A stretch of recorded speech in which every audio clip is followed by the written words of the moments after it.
Welcome and thank you for attending the State Board of Psychologist Examiners Stakeholder Meeting via webinar today. The date is May 15th, 2023, and the time is 1:31 p.m. Before we begin, we would like to introduce the staff members from the Division of Professions and Occupations that are present. My name is Darcy Magnuson, and I'm a regulatory analyst with the division. Also attending is Dimitri Kunin, Senior Program Director, Raina Sabarbaro-Gordon, Program Director of the Mental Health Boards, and Paula Martinez, Program Director of the Colorado Medical Board. As many of you have been to DORA stakeholder meetings before, we would like to reiterate the importance of your comments today. DORA makes decisions every day that may affect your life and your business, so your input is vital in the rulemaking process. Throughout this process, our goal is to create regulations that clarify and explain legislation, ensure minimum competency to enter and continue to practice, and provide only what is absolutely necessary for consumer protection without creating unnecessary barriers to the marketplace.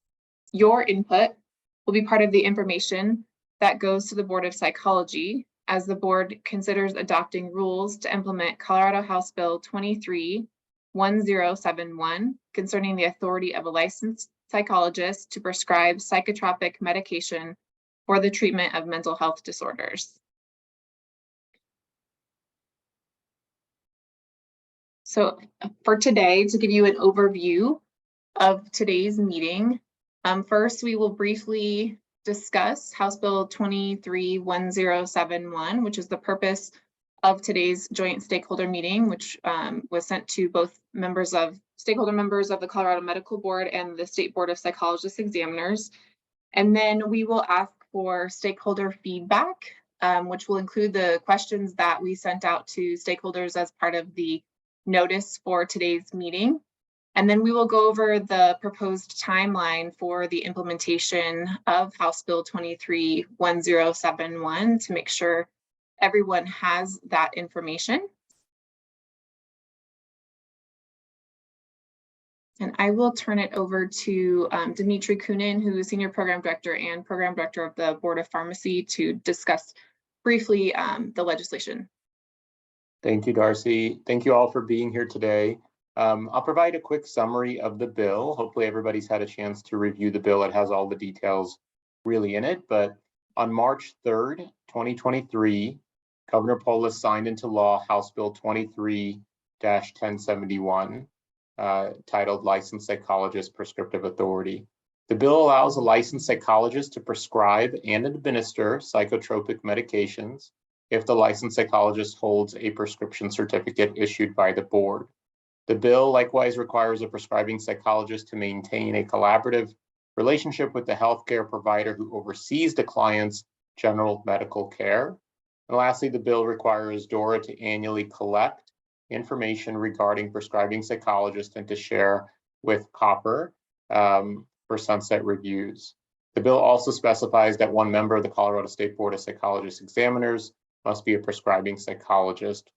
Again, much more detail is within the bill for each of the pieces, both the requirements of how to attain prescriptive authority certificate on top of a psychologist license, information about endorsement, information about discipline, the education necessary for application, as well as some other processes, including processes once a prescriptive authority certificate is granted. The bill outlines the necessary requirements to be able to prescribe a drug and have that working relationship with the patient's primary care physician.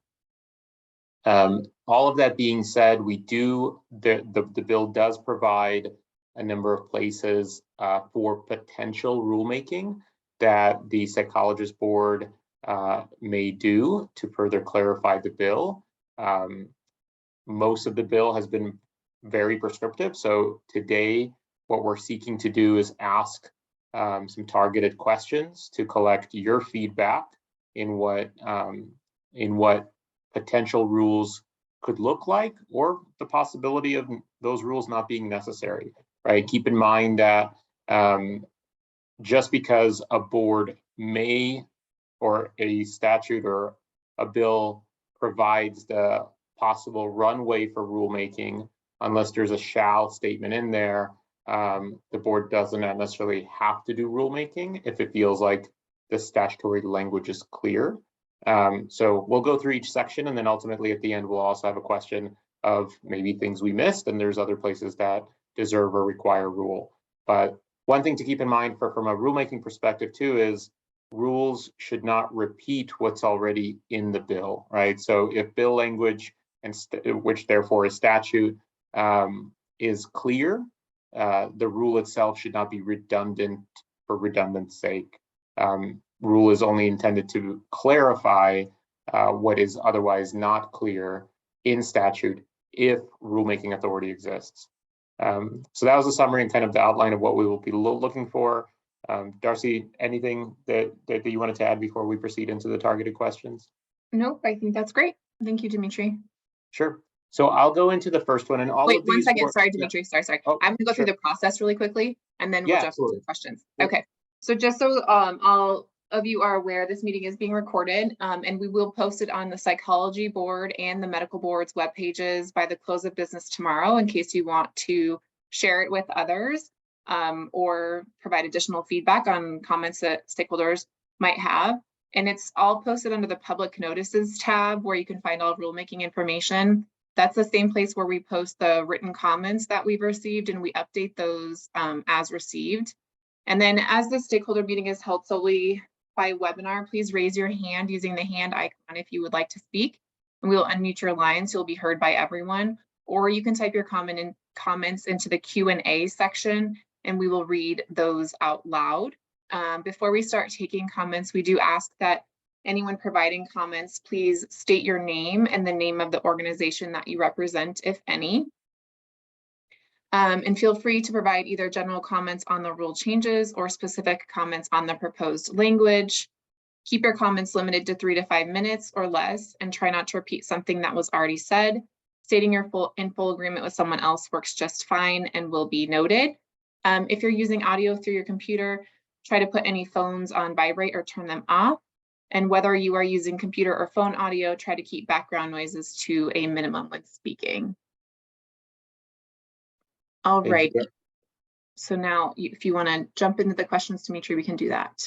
Sure. And Darcy, two other things before we get started. One is people can still email stakeholder feedback as well if they don't get to it today somehow. Is that correct? That is correct. And then would it be helpful, just for context purposes, so people understand the timeline, that this is not their only opportunity to provide feedback? Should we go over that now and then at the end, or just at the end? I'm fine either way.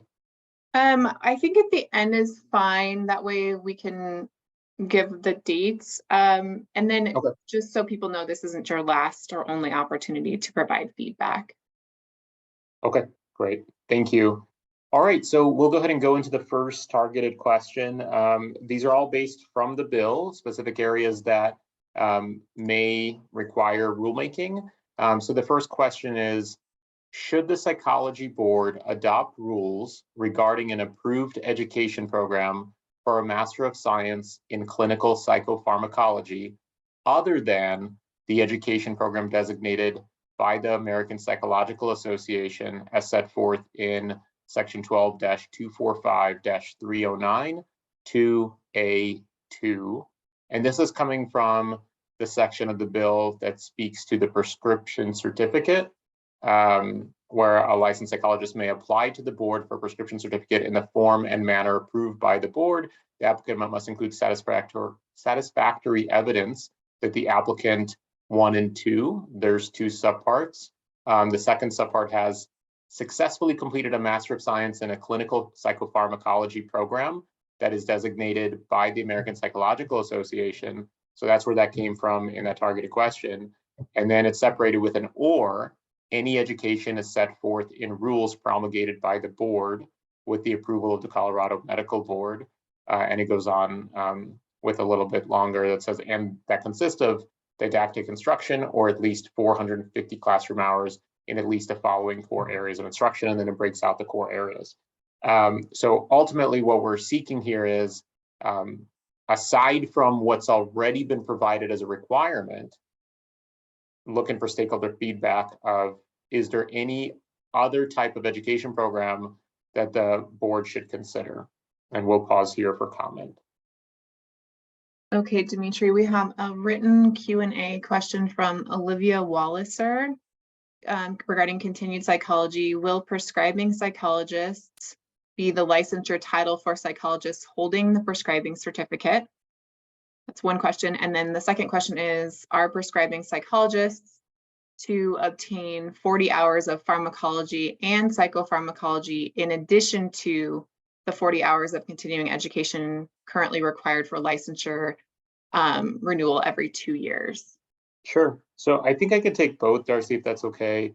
I will remind the audience to try at best to keep comments to the targeted questions so we go in the natural flow for the discussion. But I'll take this one kind of out of turn for the time being, just because it is a complicated bill and flows in a certain sequence. So we just want to be organized with the discussion. But in regards to your number 2 for CE, ultimately it's 2 separate licenses, right? There's the foundational license that's required. That's your psychologist license.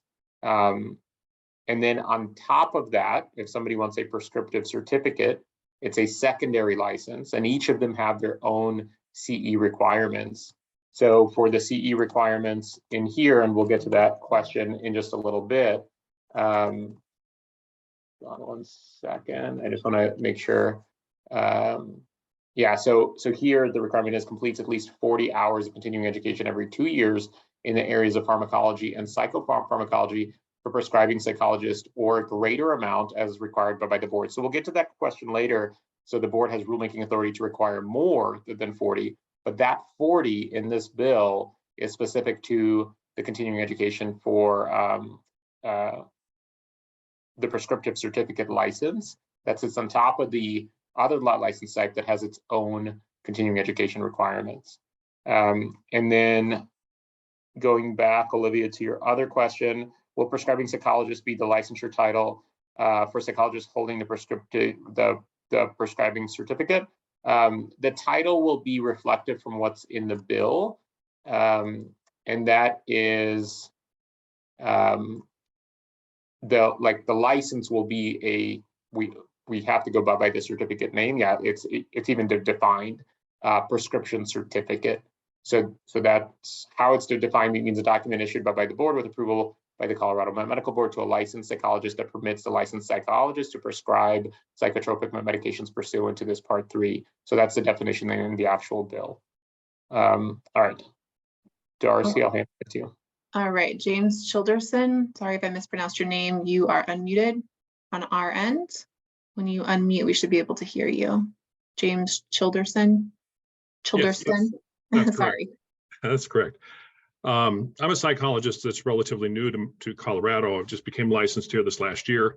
I was a Maryland licensed psychologist for 36 years.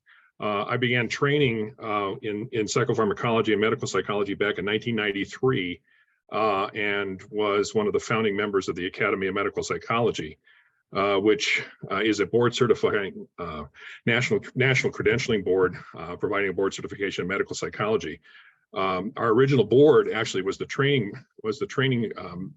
leaders of all the different sort of training models and so forth back at the time, before there was any kind of master's in science and clinical psychopharmacology program. My question is, I was trained through Prescribing Psychologist Register, and it was a didactic program of over 400 hours of didactic training before the MS in clinical psychopharmacology, actually, any of those programs actually came into being. Will that be something that is considered, number one? And secondly, will the board consider any of the board certified diplomates in medical psychology through the Academy of Medical Psychology in terms of determining who would be eligible for the certificate? Thanks, James, for your question. I think one thing to keep in mind, and this kind of goes to all stakeholders, including James, is when we have a stakeholder meeting, simply asking questions like that may be the stakeholder feedback that's brought back to the board, right? There may not be a direct answer that we can provide. We're tasked with collecting feedback specific to rulemaking, what rules should exist. And sometimes questions come up that in and of itself, the question may be valuable for board consideration of when they consider making rules. Mhm. Specifically, James, the all of those pieces are outlined in the bill. Looking at them now, and I just want to be respectful of time of not having to like read each section or subsection of the necessary doctoral programs, the masters, etc. This piece specifically is asking Master of Science and Clinical Psychopharmacology other than the education designated here. So if you feel like with your experience, that education should be provided for in rule as an acceptable avenue, we can definitely note that down, or if you have other details you want to provide to us in regards to that, we can note that down too. No, I appreciate you noting that, and I'll be available for further feedback and or any further information you may need about the Academy of Medical Psychology. Yeah, and James, just so I get it right, because transcribing is not always incredibly accurate, could you send us an email with that detail and make sure it's specific to this targeted question? By the way, the targeted questions, if individuals on the call have not had a chance to look at them, they were in the notice that was sent out. Darcy, unless they're somewhere else, they can see the targeted questions too, so that when they're providing us feedback, they can be specific to say, look, for this question, the other education program I would highly recommend or encourage be in rule that's allowable is this one, and here's why. I was just kind of saying that out loud as an example, James. Is there a specific email address this should go to? I think we'll have it at the end, right, Darcy? Okay. Yes, Okay. and it's just so everyone has it, I'll say it now. It's Dora_DPO_rulemaking@state.co.us.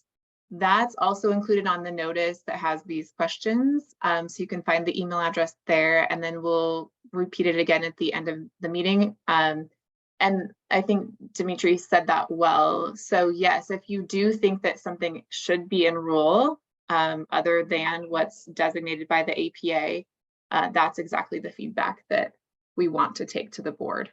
So, all right.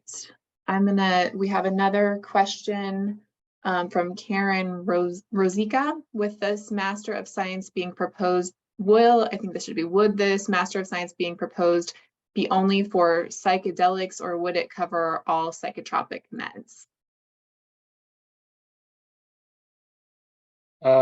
So the bill itself only talks about psychotropics. It doesn't mention psychedelics unless I missed it in my numerous reads of it. And if something in the bill, like when it provides terminology like a master's of blank, but it doesn't further specify in regards to your question, we really can't speak to what the bill doesn't say, right? So sometimes statutory language is silent. And when it's silent, we're very careful to ensure we as regulators don't fill in those blanks. However, if you feel like that clarity should come in rule somehow and the bill allows for it, we can note that down too as feedback. But just to be clear, and I don't know if this modifies your question, psychotropics are the only type of allowable prescription of a category of drug that is allowed by the bill. Correct. And just to add to what Dimitri said, the board can't change the law and rule. So if anything needed to be changed in law, that had to go through the legislative process. We have a question from an anonymous attendee. For experienced licensed psychologists that want to add this skill to their toolbox and seek to comply with the state requirements for licensing, is the University of Colorado state entity going to be asked to provide a modified curriculum or certificate for experienced 10+ to get the additional training to become eligible to seek this license? I think it's a good question, not one we can answer, but we'll definitely note it as stakeholder feedback. And that's it for what I'm seeing with respect to this question, Dimitri. Okay. I don't know if you want Great. to move on. Yep. Yeah, and just for a bird's eye view for everyone, I'm glad because we do need to be respectful of time. There are, I think, let's see, 1, 2, 3, 4, 5, 6, 7, 8, about 8 targeted questions. So So we just covered the first one. I will say the first 3 or 4 are really heavier than the latter ones. So we're keeping on pace as far as I can tell. So the next question is and I'll read the question in just a second, but it's related to the specific section that talks about, it's on page 6 of the bill. Subsection 4 has been certified by each of the applicants independently licensed prescribing physicians as having successfully completed in not less than 12 months, but no more than 24 months, a supervised and relevant clinical experience approved by the board and the Colorado Medical Board that consists of, and then it breaks down some subparts starting with A. And in A, it talks about a 1-to-1 in-person supervised practicum of at least 750 hours, treating at least 150 clients with mental health disorders under the supervision of any one or a combination of appropriately trained, independently licensed prescribing physicians who have been determined by the board and the Colorado Medical Board as competent. So in here, the question is, should the psychology board adopt rules to clarify the required 12 to 24 months of supervised and relevant clinical experience as set forth in this section? Specifically, the section is 12-245-309, subpart 2, sub A, sub 4. Okay. We have a written comment, from Robert Schwartz. As a geriatrician, I am more concerned about the need for general pharm rather than psychopharm. Sorry, go ahead, Dimitri. I was just going to say, for that area of practice, I don't know if you've had a chance to read the bill, but later in the bill does call out requirements for that patient population as well. Okay. And then Deborah Robinette, is there anything in this requirement to specify that the physician should be a board certified psychiatrist? No. For the underlying requirement, it does not, to my knowledge, no. And she says, if not, it should be a requirement. So I will note that the overseeing physician should be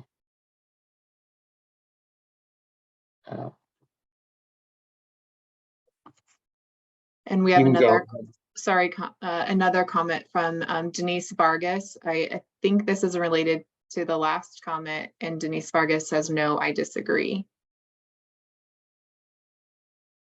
And I see the raised hand. I will get to you in just 1 second.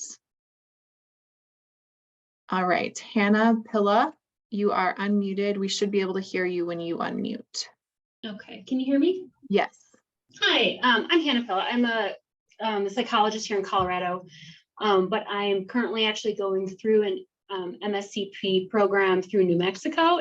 So I'm really glad this item was brought up because it was the main concern I had when I was reading the bill. So what I would hope that we could look into more is some of the individuals who are currently going through programs in other states that have different time frame requirements. So for example, like I'm in the middle of my hours, but I don't think I'm going to be able to meet that 24-month requirement just because I'm going through the standards of another state. So I'm wondering if there's some way to have language for individuals who are going through these programs, perhaps in another state that have a different time frame requirement. Those people, if they've already started their hours, they might not be able to fall in that time frame. So what that would look like for those individuals. Hannah, can you stay on for just a second? I want to kind of bounce some questions back and forth with you. I appreciate you bringing that up. So first of all, are you saying, because currently this section is saying it's a range, it's 12 to 24 months, 24 being the max of what's needed for supervised and relevant clinical experience, 12 being the minimum. Will you be able to get over the 12 with that program? So I'm saying it's probably going to take me more than 24 months.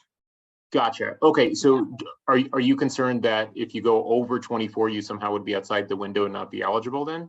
Yes. Okay, I think 12 to 24 is just, it's a range provided in statute as a minimum range, right? If you have more, I didn't think that the board would necessarily have issue, but if that you feel is constrictive, we can definitely note that down. Okay, again, that might have been just my mistake in reading. The way I had read it was that it needed to be completed within that time frame. It could not be less than 20 or 12 months, but it could not be over more than 24. So that might have just been me being terrible at reading bills. No. Hey, it's okay. Bills sometimes take a number of reads to kind of get. I totally respect that. So going back to it again, it says has been certified by each of the applicants independently licensed prescribing physicians as having successfully completed in not less than 12 months, but no more than 24 months. I see what you're saying. So you're saying in your program, maybe the intent of that language is then to say it shouldn't take longer than X amount of time, but in your program, it's, well, let's say takes 36 months, right? In another area. Yeah, I see what you're saying, but I don't, Darcy, correct me if I'm wrong, from a rulemaking perspective, I think we can only clarify within that range. I don't think we can make the rules more constrictive than what statute allows. Right, and I think it's a floor, right? So if your program is 30 months versus 24 months, as long as you've met the 24 months, right? I think you're okay. We have some other comments too that I think might be helpful on this. So I can read through those, and if you want to add anything else, you can. Or if you want to follow up with any suggested language in writing, you can do that too. That would help better clarify the way the bill is written. So, because if it was confusing for you, it could have been confusing for other people as well. So I think it's a valid point. So sorry, so just to make sure I understood, if someone did complete all the hours and requirements, but they did it in 26 months, Right. Are they okay to?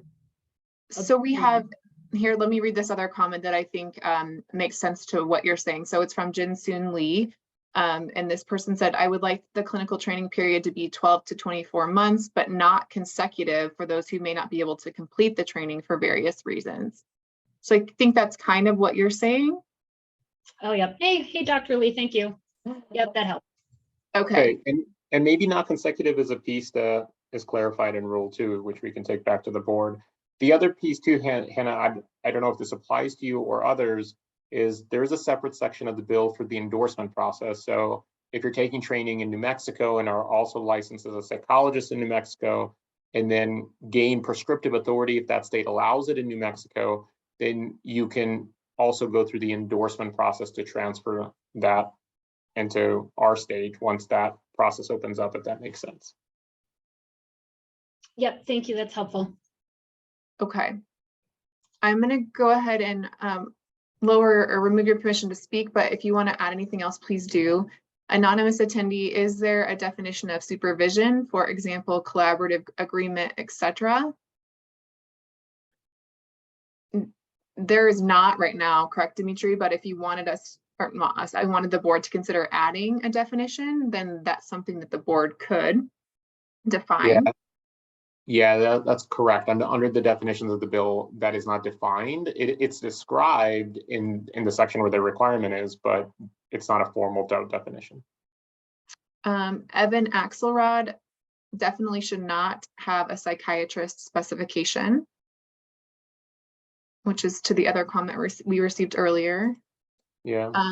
James Childerston, my training in preceptorship was with a general practitioner for 18 months, and I believe it will be very difficult to get enough psychiatrists to agree to provide this supervision. Anonymous attendee, if you become licensed in New Mexico, you can get a certificate by endorsement to be a prescribing psychologist in Colorado and would not need to meet the 12 to 24 month requirement, which I think is what Dimitri was talking about as well. And then Robert Schwartz, can you expand on extra geriatric training in the bill? Yeah, let me find that section. Hold on one sec.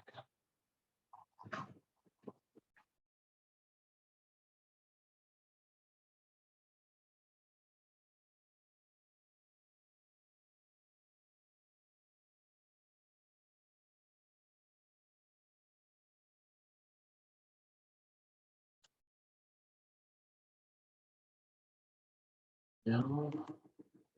And while you're looking for that, Dimitri, can you also discuss extra training for prescribing to children? Here we go. Hold on one sec. Yeah, so for the children piece, it's in here for both populations. If the licensed psychologist is working with patients under 18 years of age, oh, here it is. I was looking for the wrong words. So this is page 7 of the bill at the top, bottom of page 6 is where it starts. And these are subsections of 4, where 4 speaks to has been certified by each of the applicants independently licensed prescribing physicians as having successfully completed in not less than 12 to 24 months, a supervised, what we just read, that consists of A, B, C. And then if you look at C, it speaks to if the licensed psychologist is working with patients under 18 years of age or over 65 years of age, at least 250 of the 750 hours required in subsection 2A4A of this section under the supervision of one or more independently licensed prescribing physicians who work with patients under 18 years of age or over 65 years of age, whichever is applicable, if the licensed psychologist is working with such patients. So long sentence, hopefully that was clear, but that's where it speaks to, at least from a training perspective, those requirements for those populations. I believe those populations are spoken to later in the bill in regards to, at least for individuals under the age of 18, for notification of appropriate parties. So hopefully that answered that question. And that's it for written questions in hand. So I think maybe we're at a good point to move on. Oh, wait, one second. Yep. Aaron Lineker, for those of us who are thinking about starting programs this fall, am I correct? There are currently no master programs of pharmacology offered in Colorado. My understanding is New Mexico is offering a program, but I'm hesitant until these details are worked out. What is the time frame these details will be finalized? I don't know that we can speak to all of the programs that are currently being offered. Dimitri, I don't know if you have any knowledge on that. No, that's exactly right. We can't. That's really outside of our scope to be able to do that or provide that, because it's an ever-changing world. We focus on the regulation of the laws that are available to us. But good question. Okay, so being respectful of time, and we're kind of on cue to move on to the next targeted question. And this one has to do with the section 5 that speaks to has successfully undergone a process of independent peer review as set forth in rule of the board and approved by the Colorado Medical Board. And a question is, should the psychology board clarify the term, quote, peer review, end quote, as used in subsection 12-245-309 2A5? If yes, how should peer review be clarified and or defined in the rule?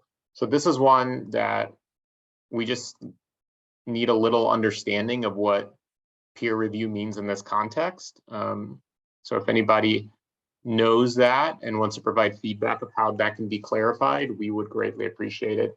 Even if not in rule, we would appreciate hearing and understanding as regulators what that means in the field.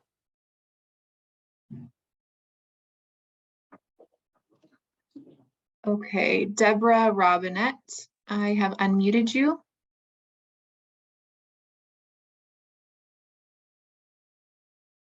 Can you unhear me? Can you hear me now? Yes, Yep. we can. Hello? Yes, we can hear you. Okay, good. Thanks for allowing me to speak. My name, actually I go by Jane, which is my middle name, Robinette, and I am a psychiatrist. I will reveal that about myself. And I have some thoughts about the question of peer review. I will also, without taking up too much time, I will just tell you that I am work at a partial hospitalization program here in Denver, and mostly the patients that I take care of are those who are getting outpatient care and are not getting better and are having more problems. And my role here is to try to figure out how to fix their treatment so that it works better. I also have some experience with regulation of the practice of medicine, and I served on the Wyoming Board of Medicine for 11 years before I moved to Colorado. I think it's important that, first of all, we define what is expected of the practice of psychology in terms of the medical aspects. And I think they need to be held to the same standard as other prescribers. And that should include, I can offer these comments in writing. I'm happy to do that. But among other things, the prescribing psychologist should be required to maintain a medical record, including the same information that's standard of practice of other medical professions. And this should include documenting patients' current symptoms and psychiatric diagnoses, a medical history, current medical conditions, what medications the patients are taking for these conditions, allergies to medications, vital signs, physical mental status examination, review of appropriate lab work and imaging studies. And I feel like I'm going into too much detail here, but there's a list of what is expected, what's the standard of care. And I think the peer review process needs to address how we can ensure that the prescribing psychologist is also meeting the standard of care. And that should include being able to create to require the prescribing psychologist to document in the medical record these essential points. And there's a list that I can offer. And basically the things that I just outlined. And the Board of Psychology and DORA need to create a mechanism to conduct random reviews of charts to demonstrate that the prescribers are meeting the standard of care, and to make this available, this information available for analysis. And also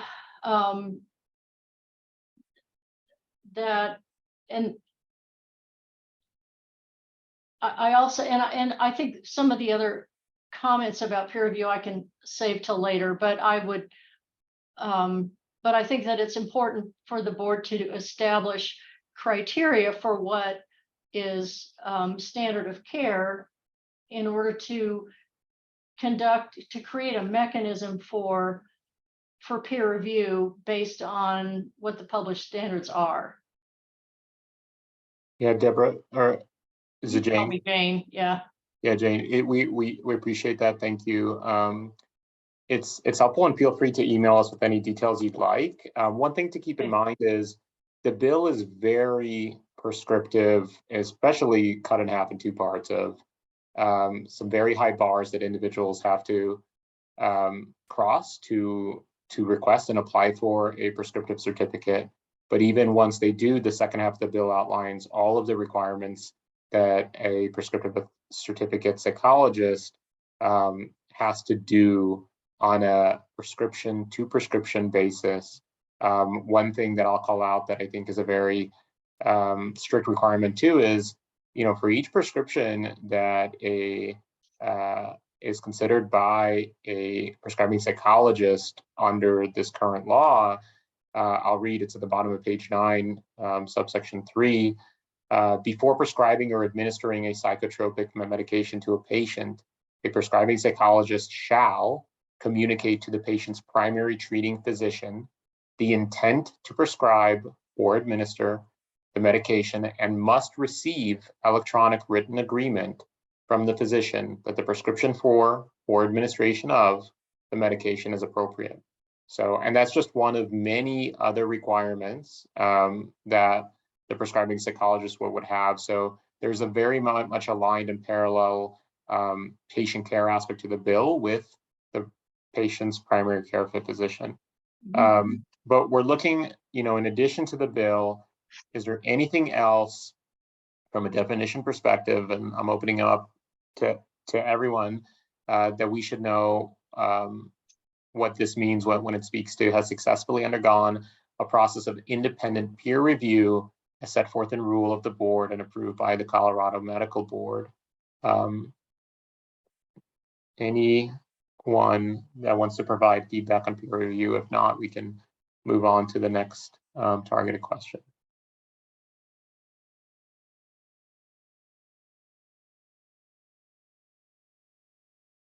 Okay.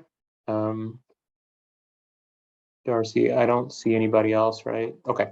So we will move on to the next question, which has to do with a question that was asked earlier. I know I kind of addressed it out of turn. That speaks to the continuing education. So subsection 3, this is on top of page 8, speaks to completes at least 40 hours of continuing education every 2 years in the areas of pharmacology and psychopharmacology for prescribing psychologist, or a greater amount as required by the board. So really your feedback can be, you can absolutely, if there's silence, we'll also take that as no additional is required. You can also provide feedback saying 40 is adequate on this specific prescriptive certificate. I did clarify the 40 and 40 as they are two separate things. If somebody does gain a prescriptive certificate. So really the question is, this section requires a psychologist or with a prescription certificate to complete at least 40 hours. Is there, should the psychology board require more than 40 hours of continuing education for this prescriptive certificate?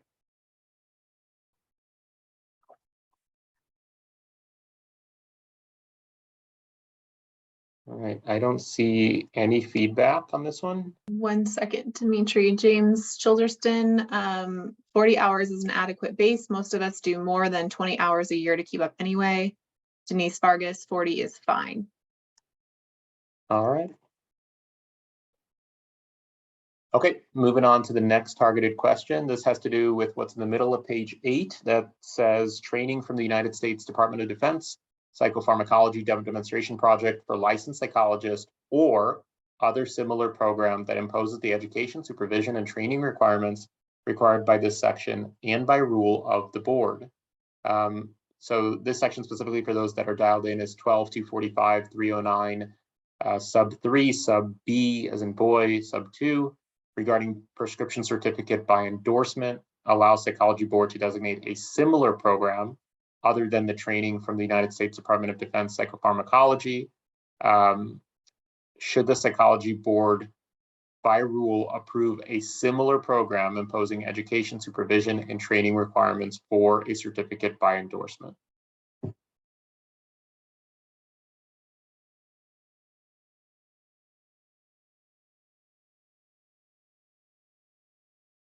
Not seeing any feedback on this one. All right, Darcy, I'm going to move on to the next one unless you stop me. Sounds good. Okay. Next has to do, let's see. Next, so we only have 2 left and then we'll open it up for anything we may have missed. So this one has to do with the section on page 8 in the middle that speaks to, in addition to the grounds for discipline in section 12-245-224, establish the grounds for denial, suspension, and revocation of a prescription certificate, including for the suspension of a license to practice psychology upon the suspension or revocation of a certificate. So should the psychology board promulgate rules to implement procedures for obtaining a prescription certificate and renewals of the certificate? I apologize. I read the kind of the intro piece incorrectly there. So I'll just go back to the target question to make sure I didn't confuse anyone.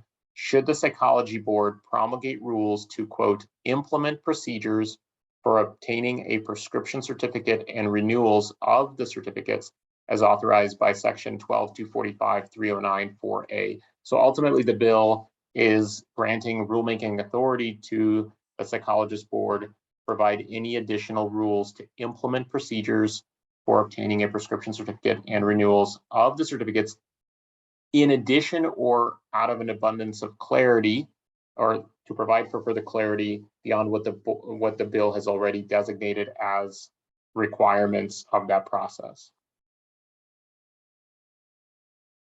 Hopefully I didn't jumble that too much. And not seeing feedback on that one though. And while we wait to see if anyone wants to chime in regarding that question, we did get a question about the continuing education from Veronica Johnson. To clarify, in a previous targeted question, are the 40 hours of CEs in addition to the 40 hours required for our psychologist license?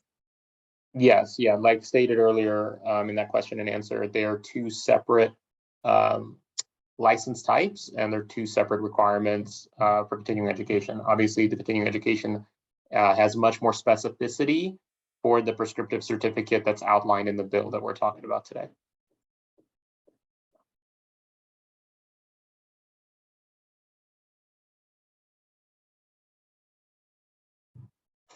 All right. Next section is regarding, and this is the one that I preceded earlier, so I apologize. So just to reread it again, at the top of, or the middle of page 8, in addition to the grounds for discipline in section 12.245.224, establish the grounds for denial, suspension, and revocation of a prescription certificate, including for the suspension of a license to practice psychology upon the suspension or revocation of a certificate. So essentially saying, if somebody with a prescriptive certificate acts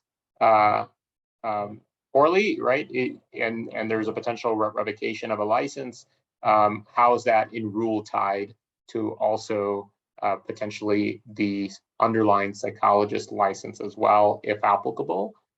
So ultimately, the question is, should the psychology board promulgate rules establishing, quote, grounds for denial, suspension, and revocation of a prescription certificate, including for the suspension of a license to practice psychology upon the suspension or revocation? So, and again, so much other questions or targeted questions we've had. It's a, should the psychology board promulgate rules or not, to further define that linkage? Thanks, Dimitri. And while we wait to see if anyone wants to provide any feedback regarding that question, we received a written comment from Jin-Soon Lee. I would like the 40 CE hours for prescribing psychology and psychology to overlap some hours.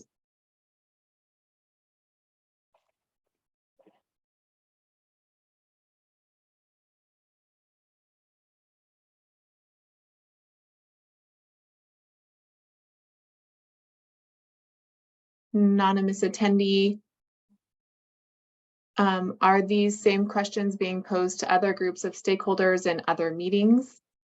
Right now, the notice for this meeting was sent to all of the division stakeholders for the psychology board and all of the division stakeholders for the medical board. Those were the folks that were invited to attend this meeting today. We do have on our website a place where folks can sign up to receive rulemaking updates. It's a form, it's on the bottom of our website, and I'm happy to share that link with anyone who wants it. If you're a licensee, you should be getting our emails if your email address is up to date in our system. And you're welcome to share this recording with anyone that you think should be here, or if you think we should be pushing this information out to other groups, you're welcome to send that feedback into the rulemaking inbox, the email address we referenced earlier, and we'd be happy to invite others to this meeting.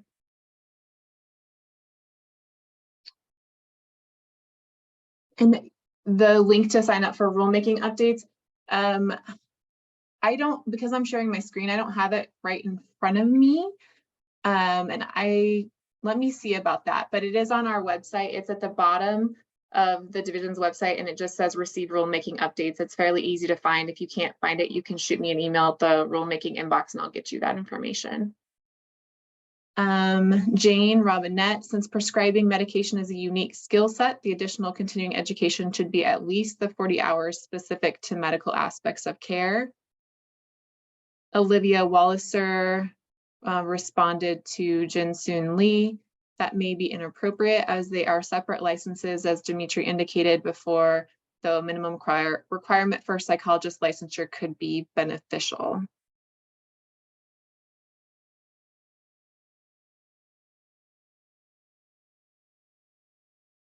And then I guess at this point we can, I'll just read the other question, or the last one we have, is what other rules, if any, should the psychology board consider adopting to implement House Bill 23-1071. Just keep in mind, it may seem like a free-for-all question, but it should be within the context of what rulemaking the bill allows.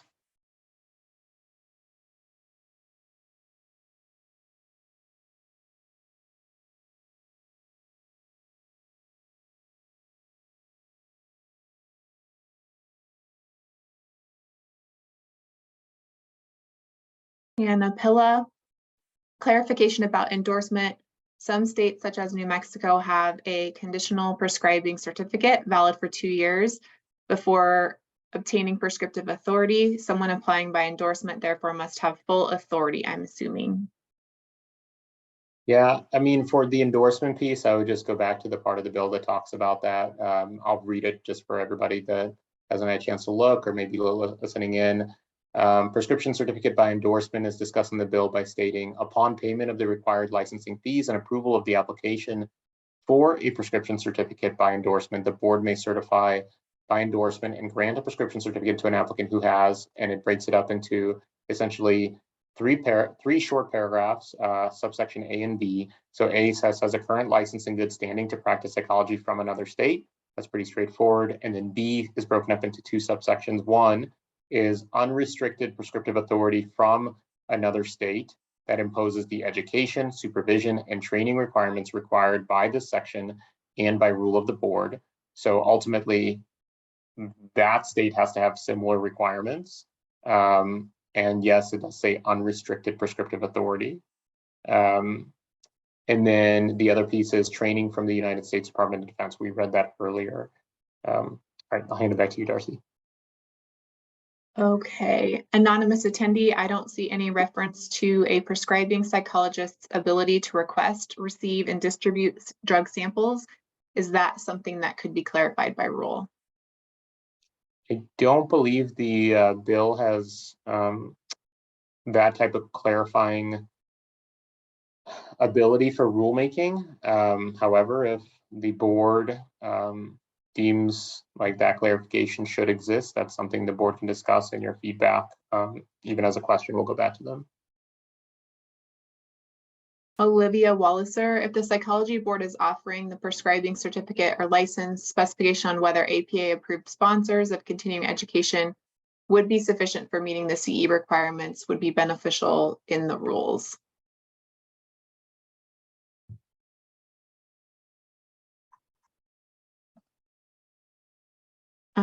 Denise Vargas, I have unmuted you.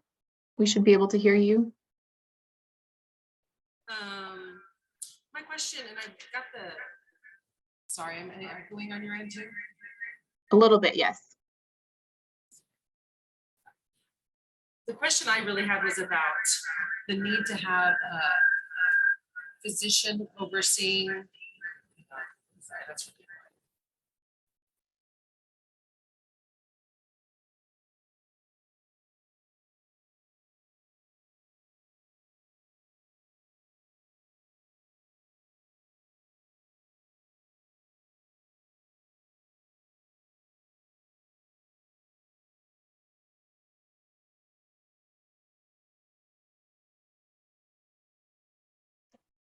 Denise, did you want to try again?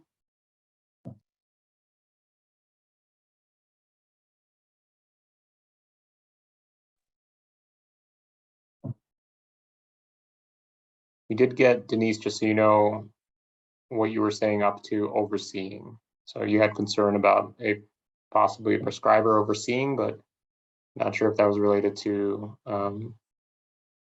training application requirements or overseeing the prescriptions that a prescribing psychologist prescribes.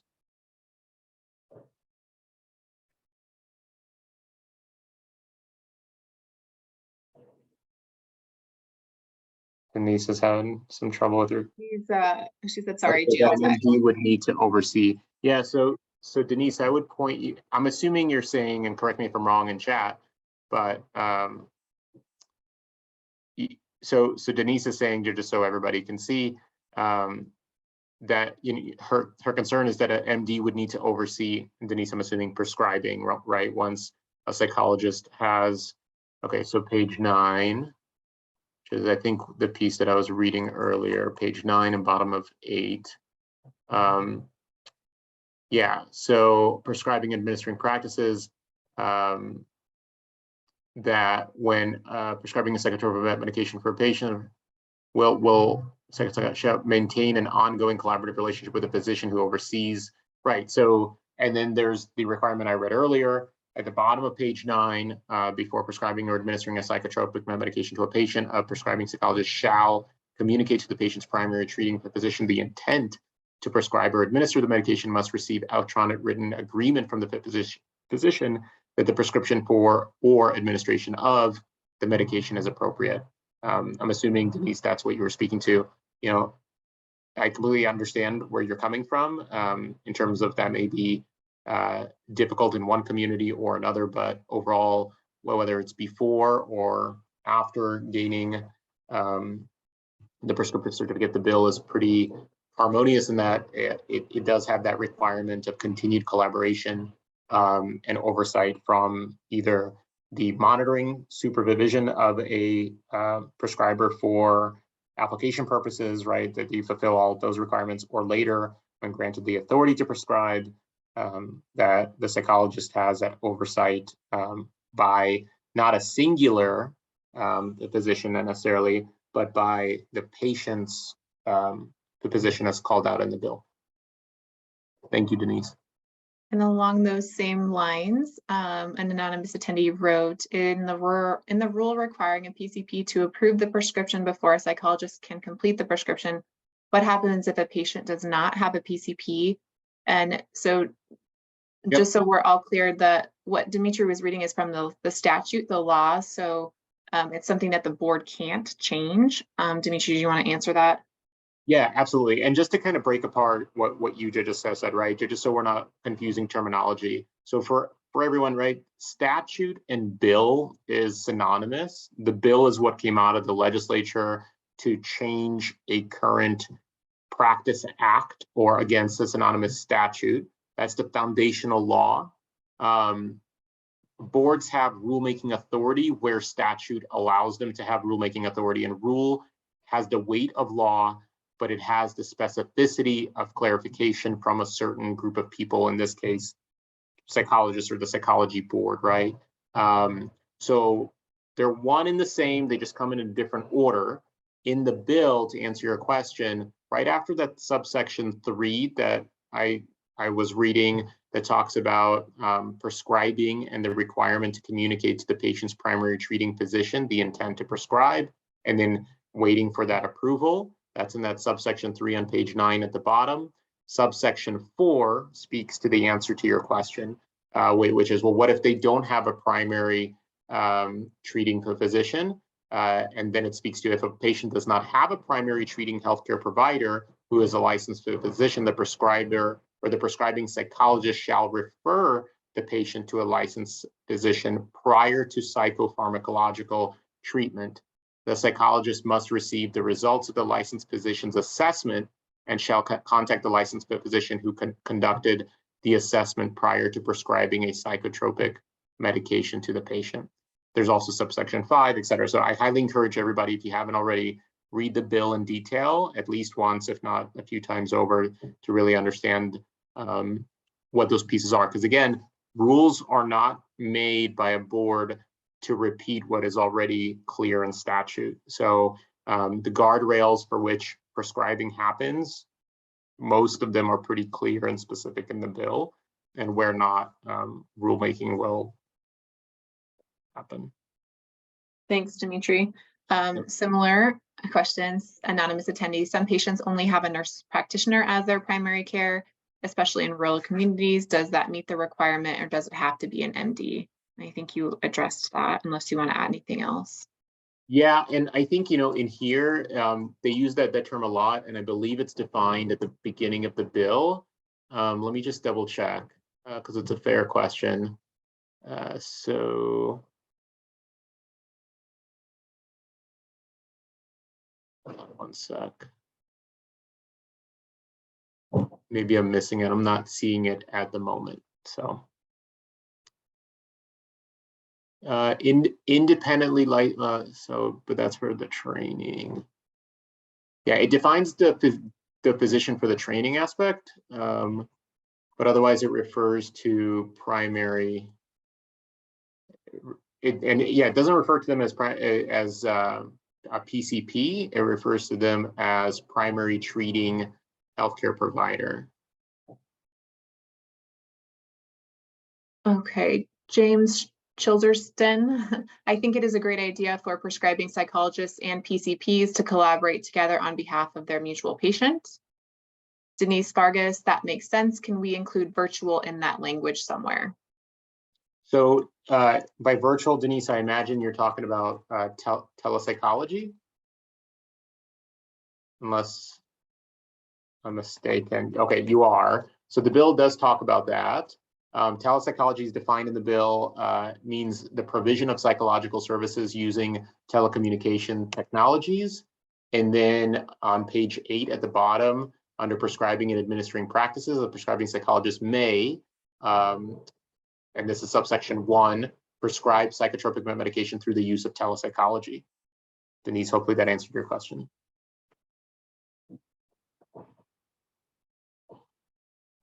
Oh, for the physician. Okay, so yes, I think so. I don't want to evade that question because I think that is addressed. In fact, they use electronic, right? So page 9 at the bottom where it talks about before prescribing or administering a psychotropic med, to prescribe or administer the medication and must receive electronic written agreement from the physician that the prescription for the administering of the medication is appropriate.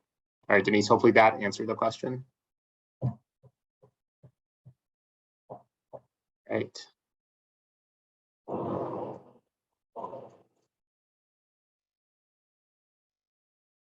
I can jump, Dimitri, to the timeline. And we can always, okay, hold on. Jane Robinette, patients need to be informed that this is a new program and that the Department of Regulatory Agencies is reviewing its safety and effectiveness. Patients prescribed medication should receive a notification informing them of the mechanism to report their treatment outcomes to the Board of Psychology with a review by the Board of Medicine in the event of an adverse outcome.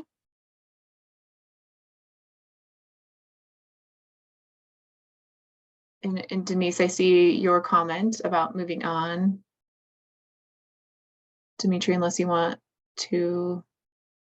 No, I think we're good. I appreciate both the comments, and looks like what Denise was looking for is on page 11 as well. So I think we can go to the timeline. Okay, so today is the first stakeholder meeting. The medical board will review the legislation at its full board meeting, which is this Thursday, May 18th. The psychology board will review the recording from the stakeholder meeting today, as well as all written comments that are received, the legislation, and all information that we have up until that point in time at its meeting on June 2nd. We will then, based on the board's feedback, have a second stakeholder meeting, which we have not scheduled yet. But if you received the information for today's meeting, you should be on our list. Like I said, all licensed psychologists, as well as all licensees under the Colorado Medical Board and other stakeholders who have signed up to receive rulemaking updates. Then after that stakeholder meeting, we'll take everything back to the psychology board during its meeting on August 4th for another review and discussion. The idea is to continue the back and forth feedback from the board and stakeholders as the board decides what, if any, rules should be adopted. And then we will go back with all that information to the medical board at its full board meeting on August 17th. And the board can review all of the information that has been gathered from stakeholders and the psychology board, and they can weigh in. And then finally, the rulemaking hearing is scheduled for the psychology board meeting on October 6th. And at that hearing, stakeholders will have an opportunity to testify before the board. Our goal, though, is that we hear from you before that hearing so that we can make sure that the feedback is bounced back and forth between the medical board, the psychology board, and stakeholders as we work through this legislative implementation and this process. So any questions based on the timeline? Just looking, and we have a, Darcy, go ahead, Dimitri. oh, sorry, can I add in a few things to it? And Sure. if I'm misaligned, let me know. But I wanted to let everybody know. So I'll present this bill to the medical board this Thursday on the 18th. And they'll provide feedback. We'll present this also, any up-to-date feedback in the bill again to the psychology board on June 2nd, like Darcy said. I believe, correct me if I'm wrong, Darcy, based on those discussions, ultimately the psychology board on June 2nd will kind of make a determination. We can make one as well if needed, of whether or not that second stakeholder meeting needs to happen, right? It's TBD. And based on that, it may not need to happen, or it may, but adjacent to that kind of possibility is, even if it doesn't happen, the last opportunity that stakeholders will have to provide their voice to the board is during that hearing on October 6th, where you'll have a limited amount of time to voice your commentary one way to the psychology board. There's something else I was going to say, but it'll come back to me. So Darcy, I'll hand it back to you. Okay. And as far as written comments are concerned, I believe you can see the answers that I'm providing in the Q&A. I did write into the Q&A the email address, which is Dora_DPO_rulemaking. And we do welcome and encourage written comments and suggestions regarding this legislative implementation. Like I said, all of those, as I receive them, I do my best to upload them onto the website on a daily basis. So you can review those at any time. That link is live. And then you can look at what other people are saying and share that information with others in your community as we continue to get more feedback. So. And Darcy, that other piece did come back to me. I just wanted everybody to know too, that although the bill will go into effect very soon, because the bill laid out the possibility of the requirement of rulemaking, and we need those rules understood, whether or not they exist, right? Well, whether or not they're even needed, which based on today's discussion, some may not be needed beyond the bill. The actual process to apply for, either by endorsement or by new application for a prescription certificate for a psychologist, will not open up until the rules are finalized, which will be on October 6th or shortly thereafter. So I wanted to provide that clarity too.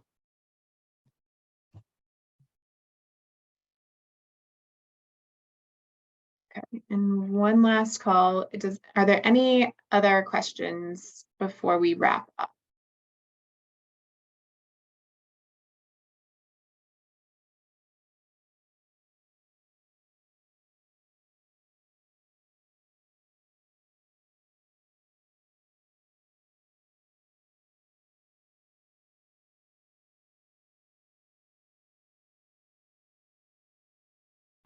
So Denise Vargas, thank you. Thank you for all of you for attending, and we'll go over that at the end, but I think this was very helpful, at least on our end.